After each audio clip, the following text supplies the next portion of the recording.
You're listening to the SEO Mindset Podcast. Now, we are not your typical how to do SEO podcast. No, we are not. With the help of our guests, we cover those all-important topics around career development, personal growth, and mental health for those working in the SEO industry. You got to be working on your own internal algorithm. Like what we did there. So if you like the sound of our podcast and you think this is a bit of me, shall we crack on with this week's episode? AI seems to me a bit like Marmite. People seem to either love it or hate it. Now, you have some people who are fully committed, they're using it and loving it, whereas others are avoiding it altogether. Very interestingly, there's also the people who are using AI or they're being exposed to AI without even realising. Where do you stand on this topic? This week, we have good friend of the podcast, Jack Chambers-Ward, host of the Search with Candour podcast, joining me on the SEO Mindset podcast. Now, very excitedly, the live podcast that has become a bit of a pre-Brighton SEO tradition is back in April. Yes, folks. And he's on the show to discuss all things live podcast. Now, as the topic of the live podcast is the efficiency paradox, why AI doesn't make your life easier, which will be a very interesting topic and I can't wait to get stuck in. In the run-up to the event, we have also decided to talk about why people love or loathe AI, how many of us are actually using it and how, and we're also sharing our own experience and thoughts on the matter and if or how we use AI in the workplace. Now, before I crack on with this week's episode, a reminder of how you can support the podcast. You can give us a one-off donation, which costs the same as your favourite beverage from your favourite coffee shop. Link in the show notes to do that. And a big shout out to everyone who has already done that for us. And also share our show with your friends, loved one, colleagues, anyone and everyone. Get the word out there. Without further ado, let's crack on with this week's episode. Hello, Sarah. How are you? Hi, Jack. Do you know what? I am in a good mood because we had a sunny day yesterday in Worcester. It's a miracle. It's a Christmas miracle in March. I don't know about you, but there is such a thing as SAD, right? Seasonal affective disorder, I think. But something like that. But It definitely, I think, when the sun is out, it instantly just lifts your mood. That's what I find anyway. I'm nowhere near as sun-driven as you are. And my dad has the same thing. My dad always says, like, oh, when it gets cold, I want to go on holiday somewhere warm and want to move away and all that kind of stuff. I quite like the cold. I quite like the snow. I'm happy with all that sort of stuff. I'm not that fussed. I'm too hot, typically. Like, I'm quite a warm-blooded kind of person where I don't need more sun and the heat and stuff. Whereas I always like to kind of cool myself down. I always think of like, you can only take so many layers of clothes off before you're indecent, right? Whereas you can always put more clothes on or put the heating on, wrap yourself in a blanket and all that kind of stuff. I never thought of it like that, but you're so right.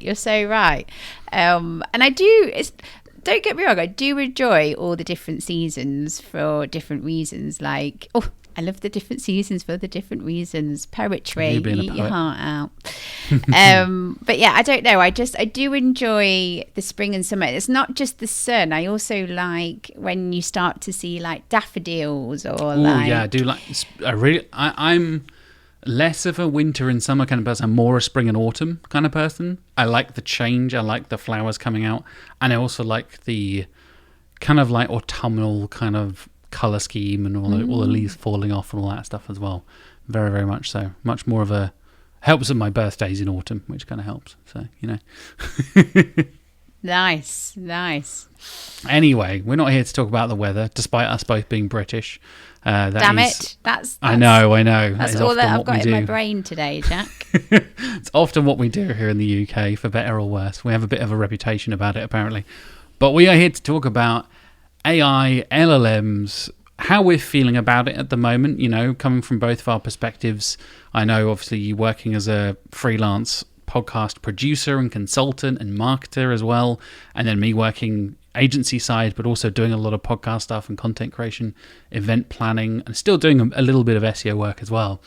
And we'll also get into how we're integrating AI and LLMs into our workflows, maybe even our personal lives as well. I know a lot of people use it in their personal lives. Maybe we'll get into some personal uses outside of the workplace as well, because it's kind of an unavoidable topic, right?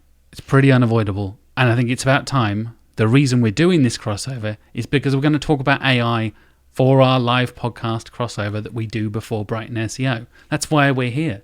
We love working with each other, bringing you, me, and Tasman all together to talk about cool things the night before Brighton SEO, which, by the way, folks, is the 29th of April, if you haven't already checked it out.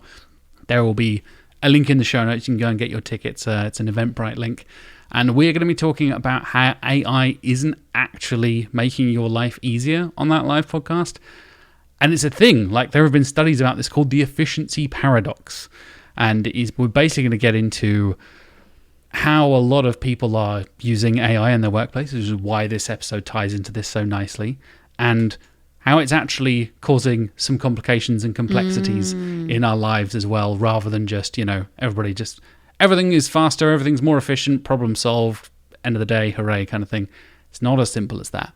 And we've covered a lot of different topics. This is our 7th live podcast, I think, isn't it? It is our 7th, and we're international as well, Jack, don't forget. Yes, we are, yeah. We've done it in Brighton, we've done it in Barcelona, we've officially international, and we're expanding. We're going into a brand new recording space, amazing new studio with the guys at Ironworks Studios in Brighton, which is, as you so rightly said in our announcement video, Sarah, a couple of minutes, like 5 minutes around the corner from Brighton train station. So it's very easy to get to. We were at Projects The Lanes previously. That was very, very cool. We love those guys, love that venue. But we did sell it out and kind of push the fire regulations a couple of times. So we were like, we literally had people on the waiting list, right? Did. Literally people queuing up outside trying to get in.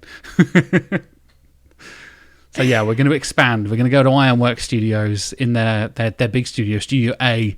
And again, Paul and the team there have been amazing, really, really useful, really great to work with those guys as well. Do you know what sold Ironworks to me? So obviously when we were looking for a bigger venue, when we were talking to them, they were like, we can throw in a pink velvet couch and a rainbow rug. And I was like, there you go. I'm sold. I know they're key members of the Brighton Pride team. Yes. And it's such an inclusive space. They're a really, really welcoming group. And yeah, like you said, they do a lot of comedy shows there. I know they do. They've done live podcasts and stuff there before. And the ability to basically dress the stage and make it feel different and really transform it.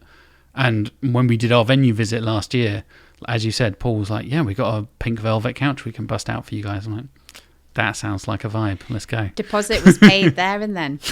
Exactly. But yeah, like I said, go and check out the Eventbrite link in the show notes down below if you do want to go and check out the live podcast. You're going to be in Brighton. You don't need to be coming to Brighton SEO necessarily. You can just be in Brighton in April. Come and check it out. Tickets are free and all that good stuff. You might even fancy a trip to the seaside, wherever you are. So come on down. Do a little seaside trip. Go to a live podcast. Fish and chips on a live podcast. What more could you want? I mean, dreamy. Exactly. So yeah, like I said, go and check out the link in the show notes and get your free tickets if you're going to be in Brighton for Brighton SEO. In the meantime, Sarah, do you want me to scare you with some AI usage stats? Because they're kind of terrifying. Do I need to get some popcorn out? I think you do. Yeah, I think you definitely do. Okay, so I've got a couple of things, a few studies from companies like Statista and things like that. For those of you in digital PR and doing that sort of thing, I'm sure you've used and heard of Statista before. And this is all compiled by Tenet. We are tenet.com. I'll put the links for all the studies and stuff in the show notes as well. 51.7% of professionals use LLMs for research and information gathering. Okay, that's a pretty more than half of the people interviewed for that study. 47% use it for creative writing tasks, and 45% use it for emails and communication. So this is focusing on workplace, right? This is professionals using LLMs and AI for their general kind of tasks. 37.3% interact with AI chatbots daily, so whether that's personal or professional, and 46% engage several times a week. So that is across all the different options as well. This isn't a, Gemini or ChatGPT specific stuff, but we do also have plenty of ChatGPT stats as well, and usage stats. Because I know there's been a lot of reports, and I've covered it on the podcast on Search with Candour a few times already. The number of queries per day and number of daily users and stuff is often reported, and OpenAI loves to talk about big numbers and show it all off and stuff. I know in the end of last year, in December 2025, Sam Altman reported over 1 billion daily queries for ChatGPT. And then I think it was end of February that has increased even more to like 1.3 billion or something absolutely ridiculous. So yeah, it's kind of an unavoidable topic. I think pretty much everyone I talk to, whether that's on the podcasts we do or, listen to you guys talking about stuff, even with, SEO mindset being more kind of focused on wellness and mindset and well-being and all that kind of stuff, often I will get into a lot of technical bits and pieces and things like that on Search with Candour. It's still an unavoidable topic no matter what you end up talking about in this space, right? And I think for me, I kind of have a bit of an up and down of like, I'm exhausted about talking about AI, then I feel like I need to talk about it again, and then I'm exhausted again, and I feel like I need to talk about it again, and I kind of bounce back and forth. How are you feeling about the state of AI in general, LLMs in your, in your sphere, in your profession, friends, family, all that kind of stuff, in your life? It's really, really interesting, actually, because when I'm talking about AI to friends, family, people in the industry, clients, there still seems to be a split. There are people that are like, I will never use AI. I won't use a tool. Humans are better, and they haven't adapted to it and they're not using it. But then on the other side, there are people who are using it for helping with certain processes or speeding up different things in the workplace, or even in sort of their lifestyle, or so there does seem to be a split between people either really loving it and using it and thinking it's wonderful and it helps them. And there's the other side of people who are like, nope, I'm not going to use it. And I think it just goes to show that whenever there is change, whenever there's something new, there is always time for adoption. Yeah. Yep. So there is this adoption curve. So whenever there's something new, you have your early adopters. So you have those people who love new. They love new technology. They love new gadgets. They love new software. They love new tools. So when there's a new toy, I suppose, to have a play around with and try, they do. And it's trial and error. And then you have the people who are later adopters. So they're not as eager as those people that are wanting the new, but they kind of see other people using it. They see news reports, and then they kind of get convinced to using it themselves. And then at the other end, you've got those people who are like, oh, I don't like change. I don't want to use it. Like, I want to stay safe. I want to stay where I am. And I'm not saying that there's any right or wrong, like, way of adopting technology or using new things. You've got to, it's what works well for you, and it's what you want to do. Like, there's lots of reasons why you can and should use AI, but then there's lots of arguments why you shouldn't.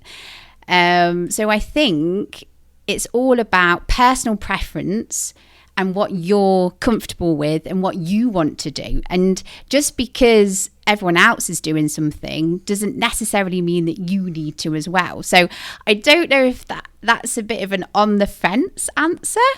But yeah, it's just really interesting to see the split. Yeah, I think there's definitely it's a split, but even people who aren't using it or are against it, we're all still talking about it. Like I visited my parents over the weekend, and they're both nearly 70 now. They're in their late 60s, and are very much like not technologically engaged, not particularly. They have learned to order things on Amazon in the last few years, kind of thing. Like I had to literally teach them. Like I got their like OAP bus pass and their Amazon like training that I did with them all happened at the same time, basically. So like it's a real thing for me to have that other perspective of, God, I am so in this little tech bubble in my own way, right? Doing things like the Core Updates newsletter. So I'm reporting like SEO and search news every single week, doing the podcast and Search with Candour every single week, listening to shows like SEO Mindset and other marketing focused ones. Even then, it's just inescapable. Like even stats directly from Google, there are over 2 billion users across the world. You have AI overviews, use AI overviews.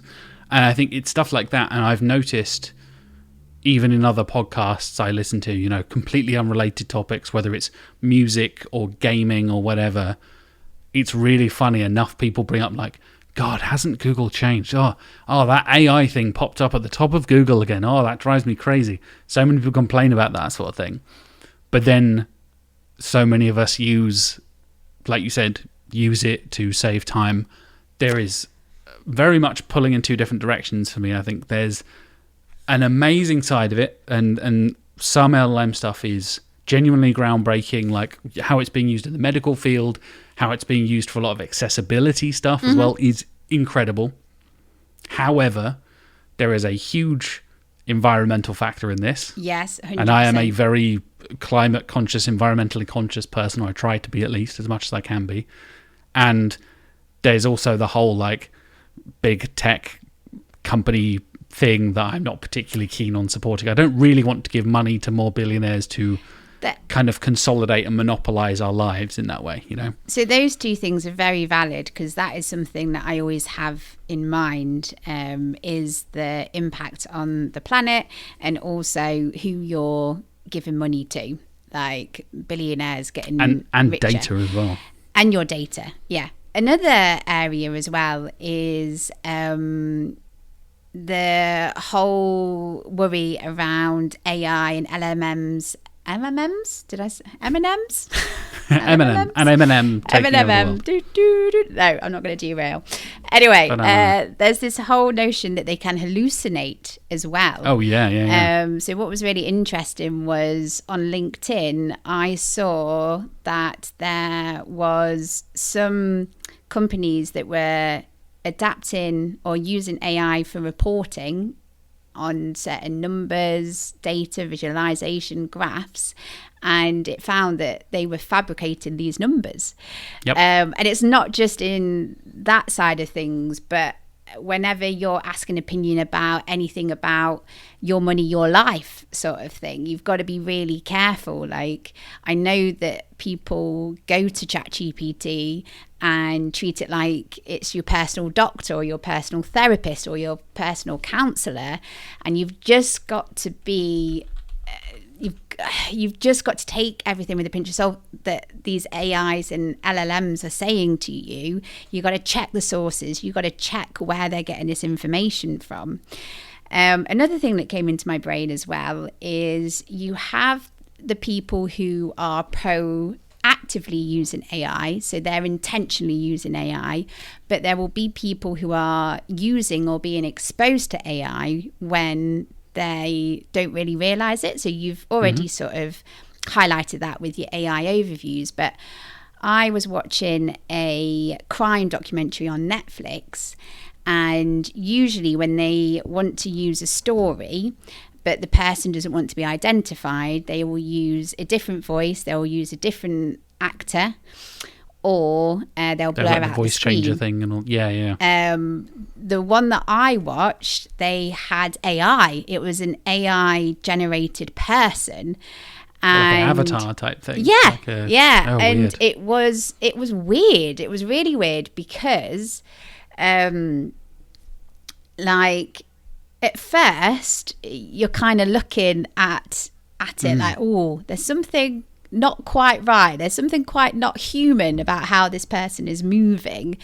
And at first I was like, it took me a bit of time. Well, not like, I think it was quite obvious after some time. Sorry, it was quite obvious. What am I trying to say? It didn't take me long to realise that it was AI. Yeah. Because after a few minutes, I was like, oh, what's going on? And in the end, it just felt a bit jarring and a bit weird.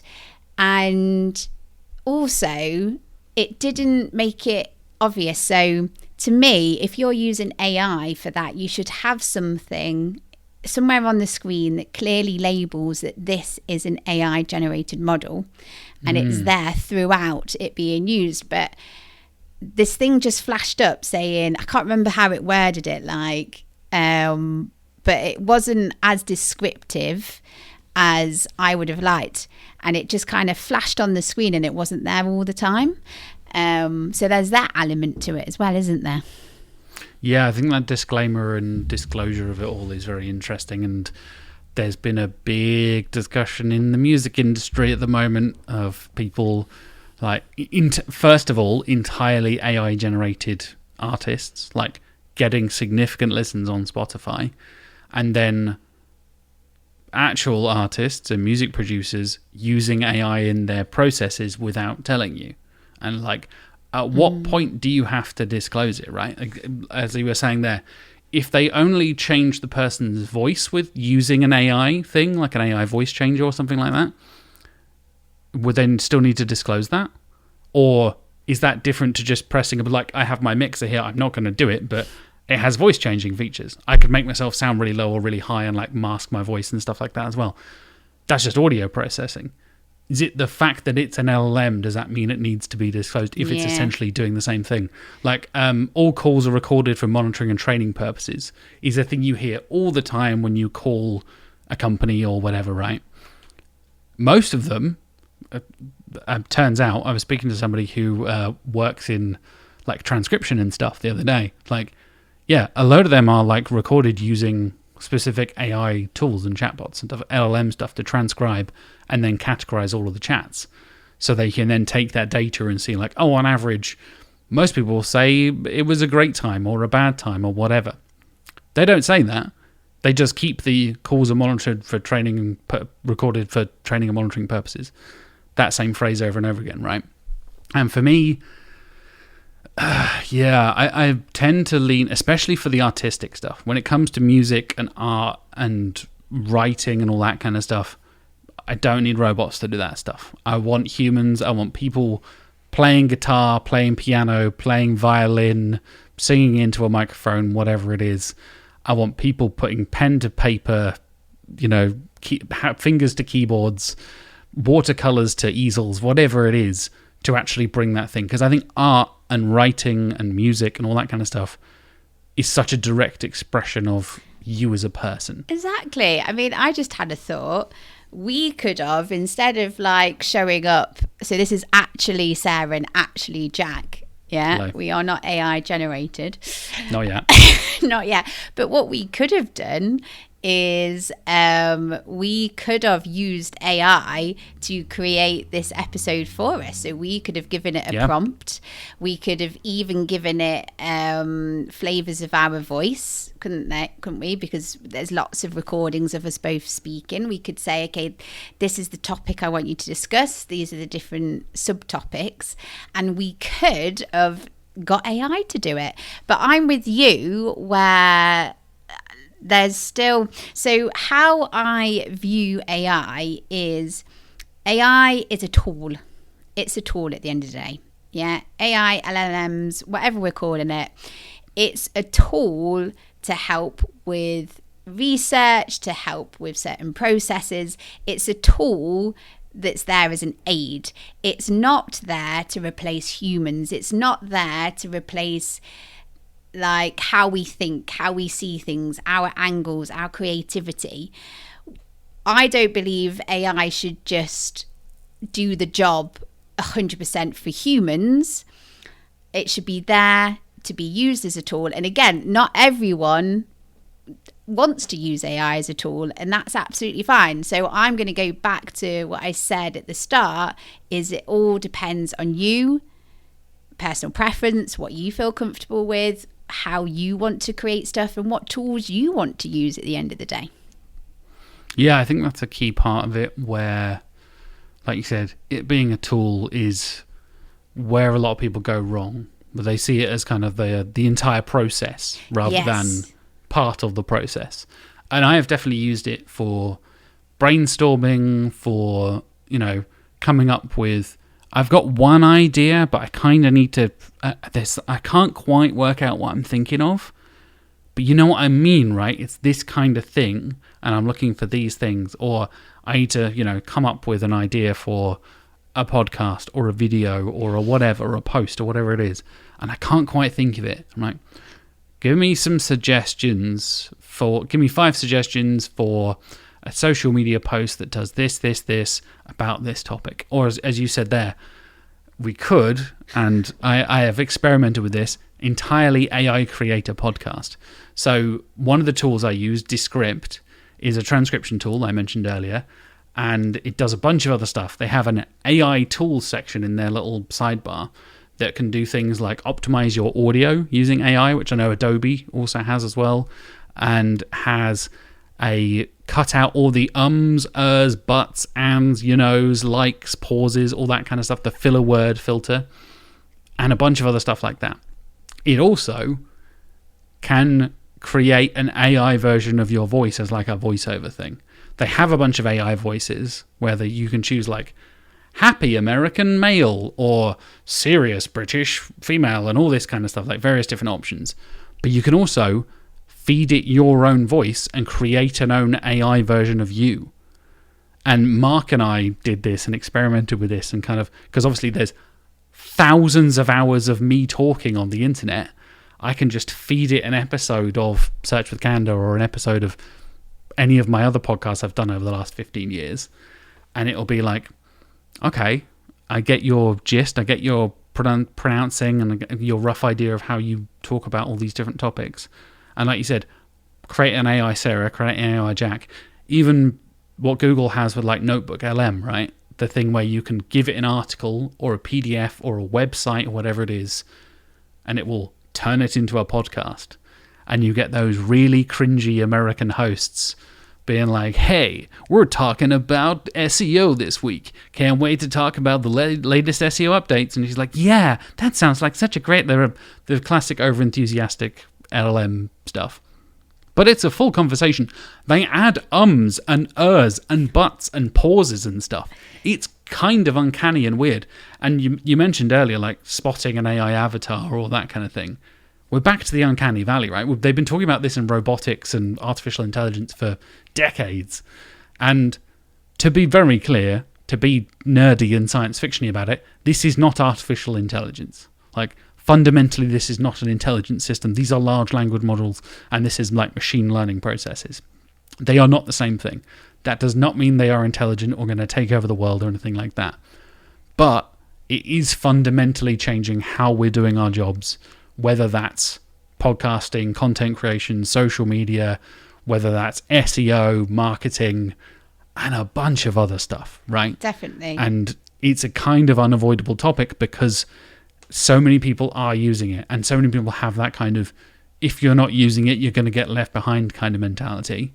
And because companies like Google and OpenAI and even Bing, Microsoft using Copilot as well, if we're working in search marketing, you need to be thinking about how LLMs are being used by your potential customers, your clients' potential customers, their users as well.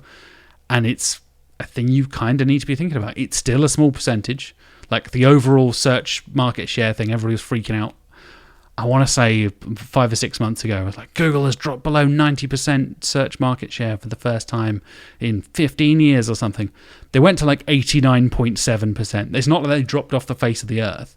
Google is still by far and away the most dominant way people search for things.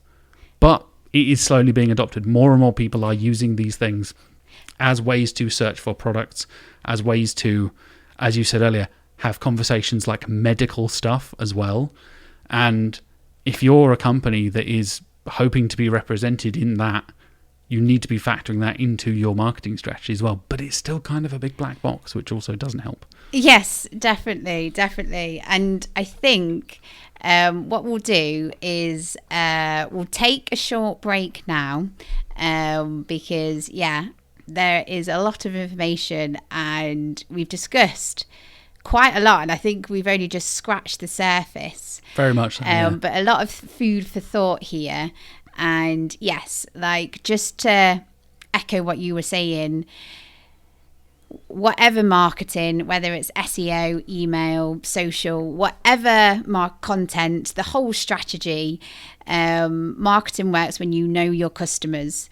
And it's about reaching your customers. So if your customers are adapting and using AI LLMs, then that is something that you need to pay attention to. So what I think would be really useful in the second part is sort of discussing, I know we've kind of teased some ways that you can use AI and different tools, but maybe we can give our listeners some practical ways that we can be using AI and also think about it in a sensible way as well. Does that sound Definitely. Good? Let's do it. Fabulous. Wow. Join us back for part 2.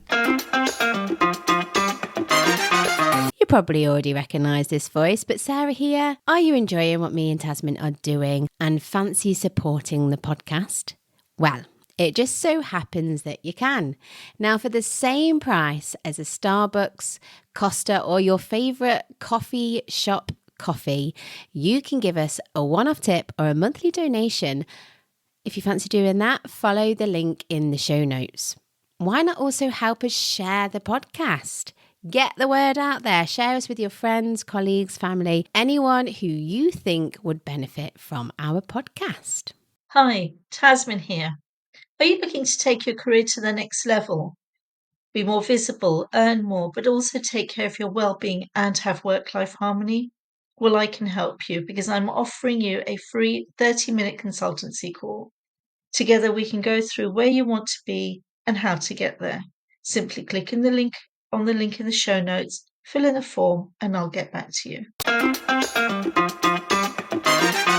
We're back with our second half, and we're going to talk about how we're using AI and LLMs in our work lives, and we're trying to be kind of conscious and responsible with our use of it as well. So I'm going to kick things over to you, Sarah. I know you're working in marketing, you're doing podcast production, I know you've got Lyrebird Studios, you're doing a lot of different things, you're working in a lot of different industries. How are you using, and if you are, I guess, are you and how are you using LLMs and AI in your work life at the moment?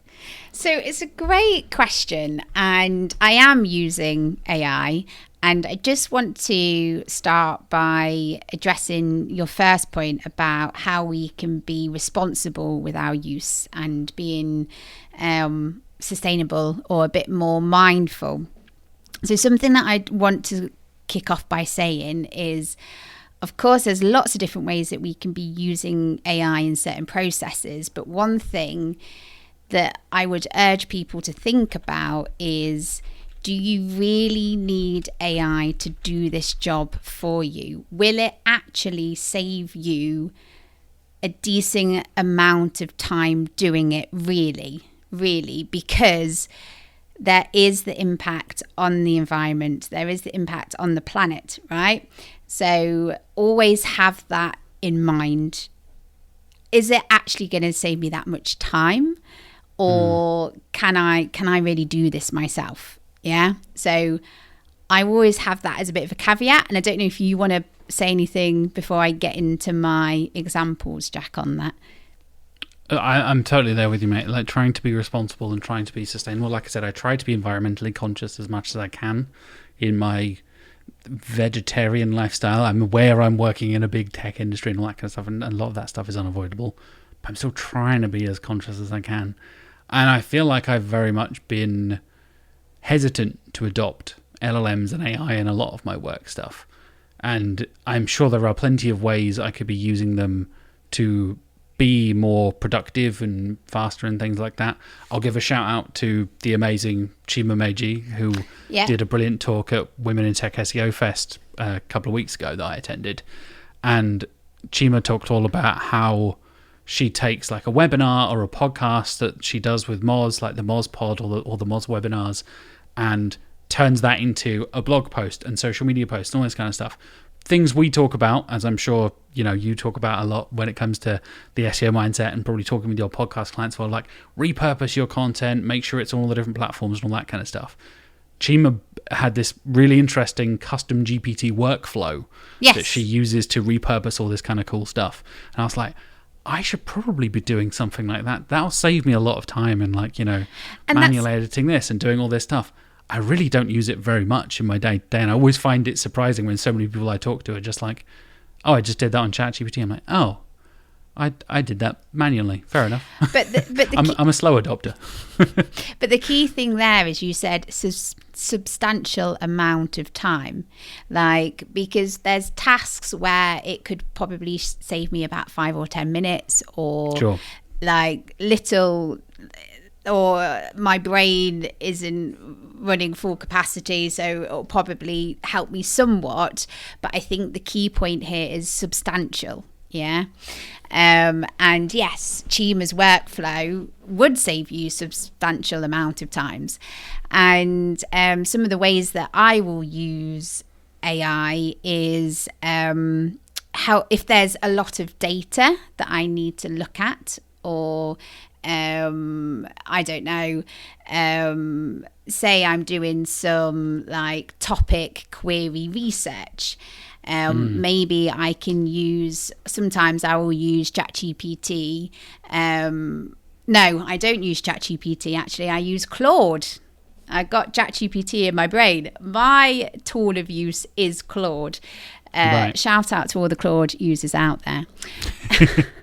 But I will use Claude to help me categorize or get a feeling of categories, or how to group different topics or queries together.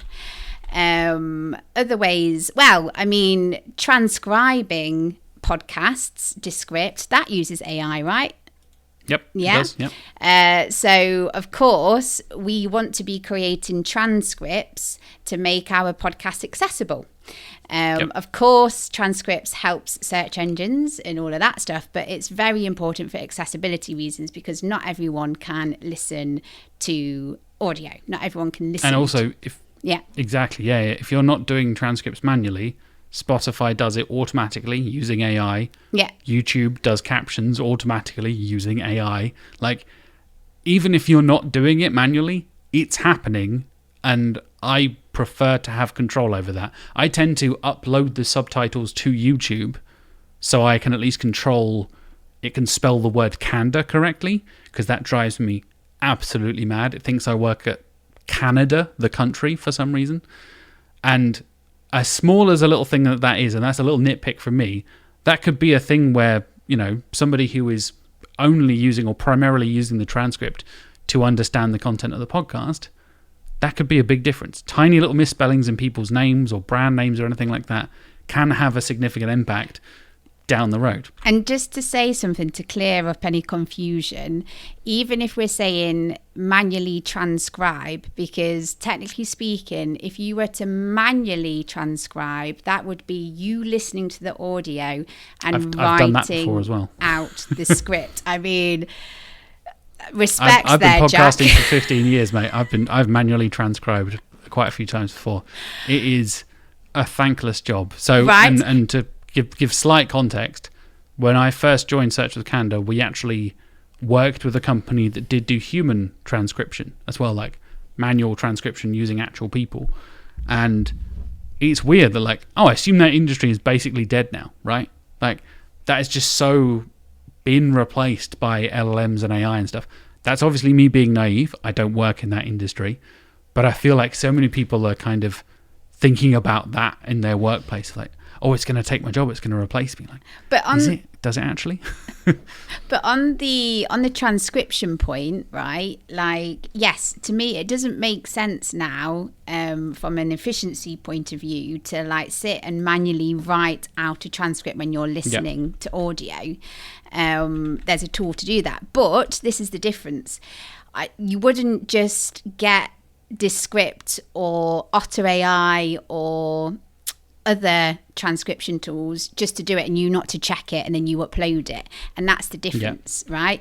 So even if you're getting these tools to transcribe for you time and time again, so I use Descript as well, and Descript will get things wrong. It doesn't hear things right. It's not great with certain accents, dialects, all of that stuff. So you have to check it.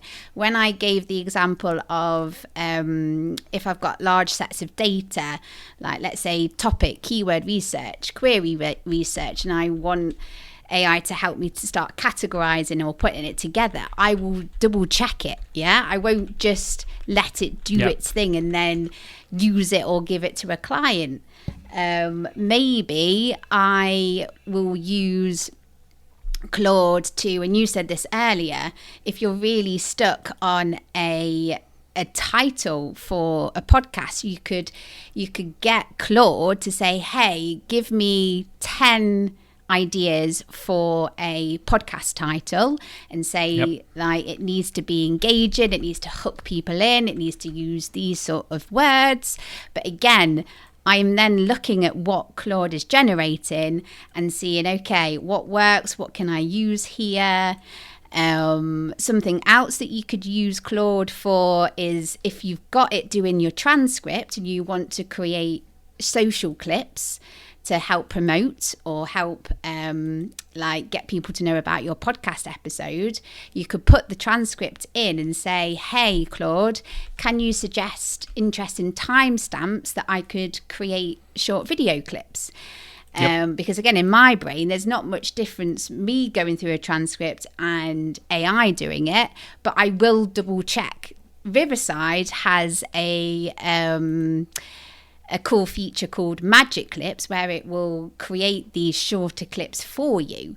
Again, I've never just gone and downloaded it and published it, because sometimes, as great as the tool is, it will pick a really random moment of me saying goodbye, or like we have a break halfway through recording and we're just chatting about how it's going, and it will decide to use that as well. So yes, there's lots of ways that we can use and that I have experimented and I do use, but you can't just take it and use it, or take it and give it to a client without that human input first. It's a collaboration. It's a tool. You're using it as a tool to aid you. Yeah, I think that's a big part of my process as well. Like you mentioned Descript, we've talked about that a couple of times. Things like Riverside, shout out to Riverside. They do some great work with providing podcasting tools and stuff like that. I've also used plenty of other ones like Squadcast and StreamYard and all this other stuff. And I know I use StreamYard mostly for when recording Search with Candour, and it has generate AI clips as a thing. I was like, well, what does that mean? Okay. And you don't even take it into a separate thing. This is still the thing you've recorded the episode in or done your live stream in or whatever. And it will create social friendly vertical video little things. And suddenly, like you said, pick out that was a controversial thing that Sarah said. Let's highlight that to put it on LinkedIn or Instagram or whatever. And then sometimes it's just absolute rubbish. It will pick up to me being like, hello, welcome to the show, blah, blah, blah. I'm like, nobody wants to see that on a social clip. They want to see the guest and the topic and all that kind of thing. And as much as that does save time, it can be really helpful. Like, instead of manually scrubbing through an entire 40-minute, hour-long recording and picking out, oh, there's a good 30-second that the guest said this, or oh, there's a good 60-second that the guest said this, you can hit in Descript. It's AI tools, create 10 clips of this length, and it does it. And you can kind of fiddle around with it, and there's still a human element there. You can put your brand colors in. You can still slightly change the wording and like, oh, please include the previous 5 seconds or the next 10 seconds and all that kind of stuff. That's the main way in terms of like volume of usage and time usage. That is the main way I'm using it, is creating those highlights, things like adding captions to clips I use on social media and stuff like that. So taking the transcription and turning it into a thing that will pop up along the bottom of the video. That's really cool. That's really handy. Again, it's an accessibility thing. Unfortunately, it's a social media engagement-y thing as well that we all kind of have to do these days. And for me, that is by far the most like time usage I have with LLMs and AI tools. Like I said, I think I could probably be using it in a bunch of other stuff, and I've never really used it for any of my actual SEO work. If I'm working with clients and stuff like that, I have never used LLMs or AI to generate anything for a client. Granted, I'm using a bunch of other tools. Insert your favorite rank tracking tool here or keyword exploring tool here. I'm sure they're using a plenty of that kind of technology as well. So even if you're not consciously using it, and I feel like I don't use it. I use it less than most people I talk to in our industry, pretty much. Then it often feels like, oh, am I getting left behind? Could I be doing this better? You have the opposite of what we're going to talk about in the live podcast, like the efficiency pressure. I'm like, oh, maybe I should be doing that. Maybe I should be on the cutting edge of things, right? But this goes back to what I was saying earlier. Just because everyone else is doing something doesn't necessarily mean it's right for you.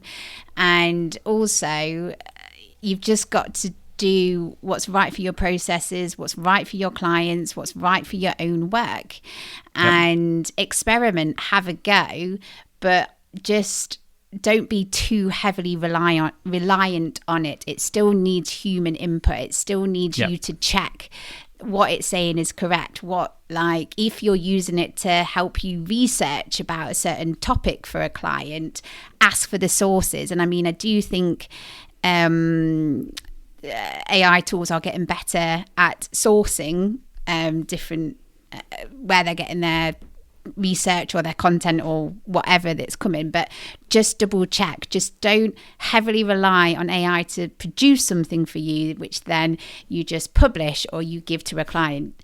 If you're using it, double check the output. And then another thing that it does help me with, Jack, and I don't know if you've done this, but sometimes I'm not very good at explaining myself to clients or people that I'm working with, or sometimes I can be a bit wordy. Sometimes I can lose what I'm trying to say to someone. So where I find AI also helpful is writing, whether it's an email to a client or a person I'm working with, or maybe it's some text that I'm using and I feel like it's too wordy, and I need to get it more concise, or I need to make it more, I mean, I'm being wordy right now, aren't I, in explaining it? If only I could get AI right now.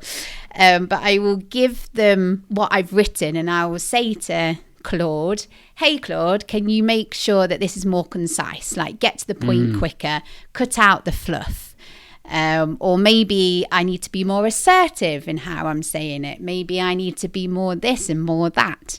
So that's another interesting thing that I've used it for, which is quite helpful. Yeah, I know a lot of people, that seems to be one of the most common usages that, again, environmental elements aside and all that kind of thing, blah, blah, blah, blah, blah, like disclaimer. That's the most harmless kind of thing, in my opinion. And I think, funnily enough, that is a really common thing for neurodivergent people to do that. And as an ADHD person myself, I am also incredibly verbose. I like to describe myself as a professional waffler because I'm a podcaster. And and I know clients some of our clients listen to Search with Candour, some of our clients don't. But if you ever get on a monthly reporting call with me, it's basically a little podcast where I talk at you for 20 minutes or 15 minutes or whatever it is. Obviously, there's some back and forth and some questions and stuff. But I often find clients will ask me, oh, have you seen what Bing has been doing now, or what Google has been doing here, or all that kind of stuff. And then suddenly, I'm covering industry news and all this kind of stuff. I'm like, God, this feels like a podcast. Like, yeah, this feels weird. Why am I not hitting record? And that's part of my thing that, exactly right, that I talked about on our authenticity episode that we did, the live podcast, where I'm like, I'm kind of me all the time. I waffle and I waffle professionally to clients. I can be too verbose in meetings, and I'm trying to do less of that and trying to be more succinct and clearer and more direct and all that kind of stuff. Assertiveness being a huge thing I'm also trying to work on, that you mentioned there as well. And little things like, I am really, really frustrated with this particular thing. I am really annoyed by, what this client has or hasn't done. So I'm going to send them an angry email. But I can't do that because they're my client, so I need to be nice. Hey, insert LLM here. Can you make me not sound so angry, please? Like, how do I say this in a professional way? It's like the translation to professional speak. I don't know if you've seen, some people do that on Instagram where they have, their partner read, hey, you, go F yourself, blah, blah, blah. And they're like this huge angry thing. It was like, how would I say that in corporate? It was like, well, you need to rethink and re-strategize your approach to this problem and blah, blah, blah. That kind of thing without the corporateness of it all. But just softening language, or, as you said, toughening it up and making it more assertive. For me, as a neurodivergent person, I know a lot of people who have autism spectrum disorder as well, or on the autistic spectrum, having different ways of communication and understanding. And this is something I've talked about quite a lot. I think I talked about it not only on Search with Candour, but also on SEO Mindset before. Understanding how your colleagues and your clients communicate and want to be communicated to, in the method. For example, Mark Williams-Cook, my co-host and our marketing director, is very direct. He's very short, he's very succinct, he's very direct. He does not want me to waffle when I need to report, hey Mark, I've done this thing. He wants, is the thing done or not? Yes. If not, when's it going to be done? Not why, not how, no, sorry, had to take the dog for a walk, sorry, the car's in the garage, blah, blah, blah. When's it going to get done? Is it done yet? Simple as that.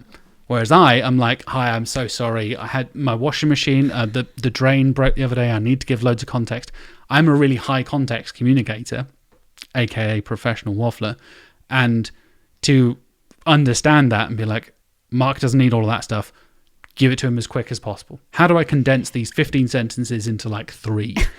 And that has been a huge help for me in not waffling, not wasting people's time, and also being able to communicate more clearly with clients, colleagues, all that kind of stuff as well. So on the waffling, no, I'm joking. Speaking of waffling, what's your favourite recipe? I'm also a fan of I think I'm also a bit of a waffler too. Probably why we work so well together, Jack. But we are at time. Speaking of waffling.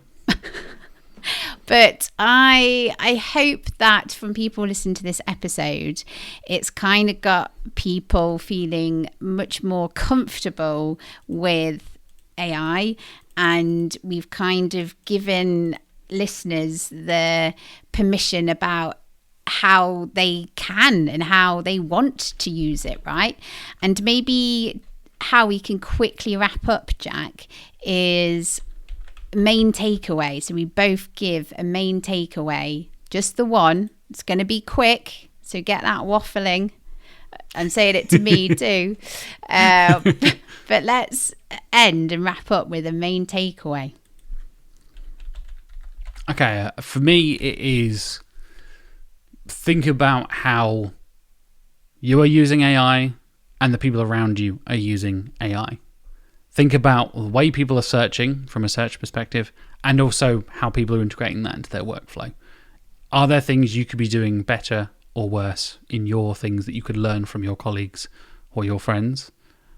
Have a conversation about it. Have this similar kind of conversation that Sarah and I are having now. Like, how do you use it? Yeah. And maybe there might be some tips in there, or you can recommend something like, oh, I would never have thought of that. That's a really cool idea. Love it. I would say, and it's going to link so nicely because we're such professionals, Jack, but my links to yours at the end is be curious. Yeah. Whenever there's change, whenever there's a new thing, a new idea, a new concept, a new process, a new software, a new tool, yes, it's overwhelming. Yes, it's scary. Change is scary and overwhelming, and I get it. But take a step back, take a breather, and be curious. Have a play around. There is no right or wrong answers. Absolutely. So, well, yes. That wraps us up, right? No more waffling. No more waffling. But what I would like to remind our listeners is the key details of the live podcast, Jack. It is on Wednesday, the 29th of April. Doors are at 6 p.m. It's at Ironwork Studios in Brighton, and the live podcast will start around 7:30-ish. Tickets are free. There'll be a link around if you want to go and get your tickets on Eventbrite. You can search for us on there, and it is all about the efficiency paradox and why AI is probably not actually making your life easier despite what everybody tells us.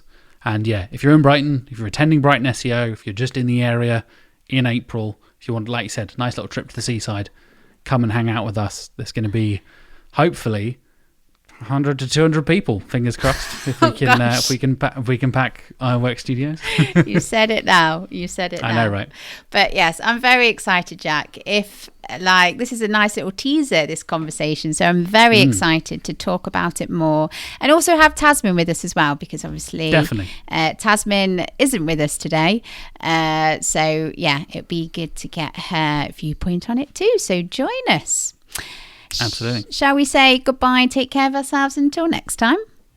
See you next time, folks. Bye. Thanks for listening.